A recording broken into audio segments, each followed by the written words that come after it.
you on TV, online, and on the go. This is Valley News Live at 6. A fugitive from New Jersey and a known gang member was arrested at his South Fargo apartment this afternoon.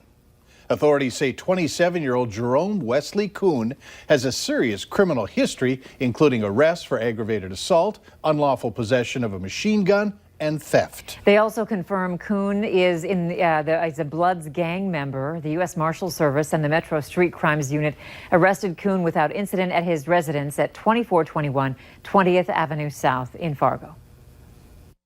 It's been going on for years. It's just finally now someone's finally coming out and speaking out against it, which surprised me a bit.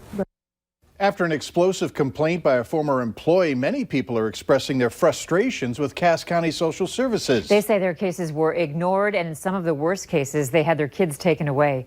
Valley News Team's Joshua Peguero spoke with several people and has this report. Mason Bleak began dealing with Cass County Social Services 5 years ago because of domestic abuse, but he says his concerns fell on deaf ears. Nothing ever came about any of the times that we went there. Bleak eventually turned 18 and left his abusive household. He says he felt the need to share his story after an ex-employee of Child Protective Services ignited a firestorm by accusing management of unethical behavior. They need to actually make an effort. Because right now what's happening is I think they get these cases and then they just let them sit. They don't do anything about it. That's exactly what Jennifer Aldinger said in her resignation letter as a CPS employee. She says her bosses delayed case assignments for nearly 2 weeks. A former employee we spoke to over the phone agreed with that and said they couldn't go into overtime. When the complaint was made public, some people took the opportunity to address their frustrations with Cass County Social Services and how they felt that their cases were being thrown to the side as opposed to being proactively looked at. Jean Kendra says she's been dealing with social services since the early 90s. Yeah, I had a really horrible experience with CPS, and The ex-employee's complaint confirmed to her what she already suspected. they've always been hostile towards their clients. They like to pick on the people who are on a fixed income that can't fight them. In the report, staff blames the increased workload on an increasing population in the Fargo metro area and not enough staff members.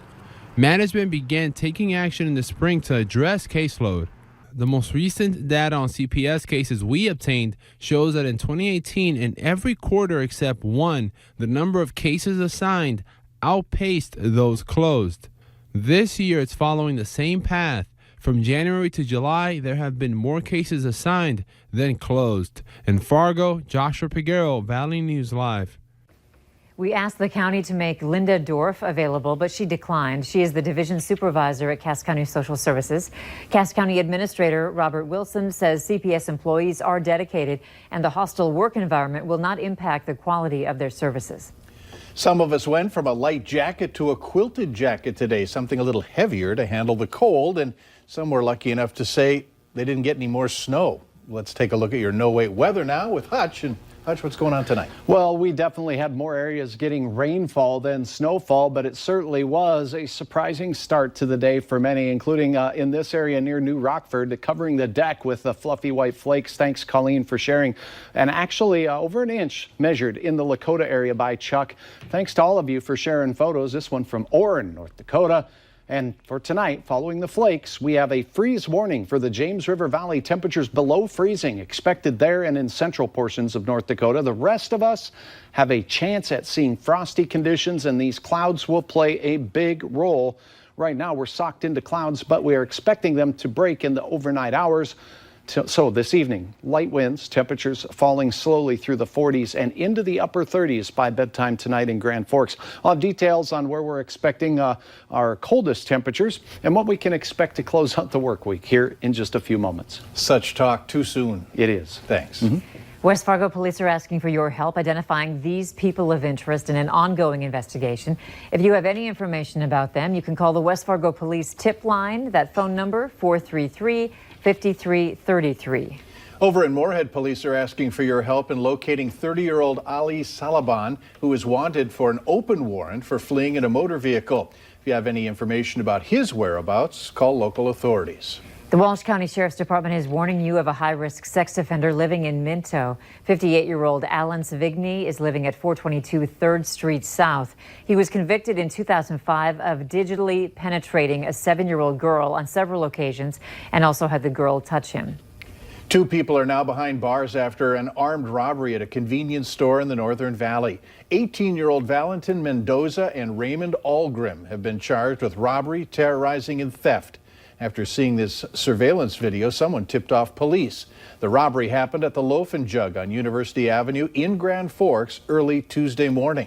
The stalemate over teacher contract negotiations between the Fargo Education Association and the Fargo School Board went to court today. The Education Association argued that the school board violated North Dakota Century Code by declaring an impasse without the union agreeing. So they presented their case in Cass County District Court to get the school board back to the negotiating table. The judge took the case under advisement and will rule at a later date. Fargo School Board President Robin Nelson tells us the judge said he would send his ruling but didn't give a timeline. Bemidji police are asking for your help identifying this person of interest in an ongoing investigation. If you have any information about them, contact Officer Becker at 218-556-2276 and reference photo 407. A warning tonight about another scam that seems too good to be true. Fargo police have noticed people on Snapchat boasting about how easy it is to flip a small amount of money into a large amount, but you have to cough up the dough first. If you come across one of these posts, police are warning you to search online before making contact with the social media account and to trust your instincts. For more information, head to our website for free, valleynewslive.com. You can click on this story. For years, ride-hailing apps like Uber, have refused to operate in small towns like Detroit Lakes. But now that Lyft is there, community members are saying it's doing more than helping people get from point A to point B. It's keeping the community safe by keeping drunk drivers off the road. So far this year, there have been 30 DWI charges in Detroit Lakes. Last year, that number was 37. And 2 years ago, in 2017, before Lyft started operating in Lakes Country, that number was 44. Every night that we drive during the bar season, we pick up so many people that you can tell that they probably would have drove and that wouldn't have been a good thing. Detroit Lakes police say most people have gotten the message that you can't drink and drive, but now there needs to be a new outreach effort and campaigns to get the message out to the newest wave of impaired drivers. People who are using marijuana and other drugs or prescription medications. Officers say those DWI numbers are going up. It's release day for the much anticipated Warner Brothers Joker movie, and there's also some controversy.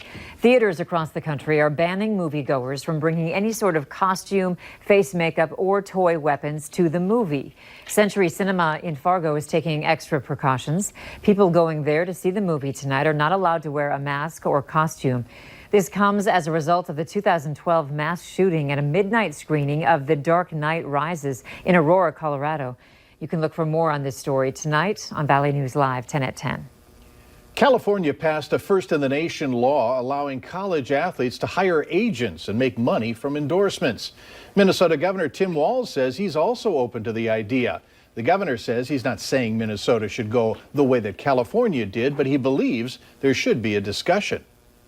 I do think you need to say something, especially in a new world where basically a lot of college athletics, especially at the Division I level, are basically feeder programs for professional sport.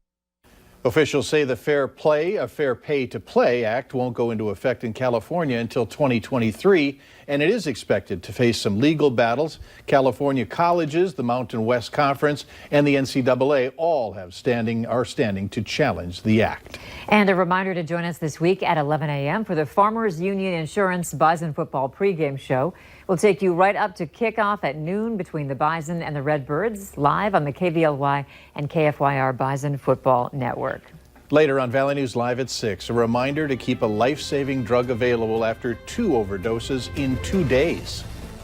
Nearly 20 degrees below average for this time of the year. Yes, indeed, it was cold, and just over 1/2 inch of rain in the rain gauge. Grand Forks 49, the high temperature today. No snow in Grand Forks or Fargo, but Jamestown saw some flakes. Your forecast now, frosty and cold. Details next.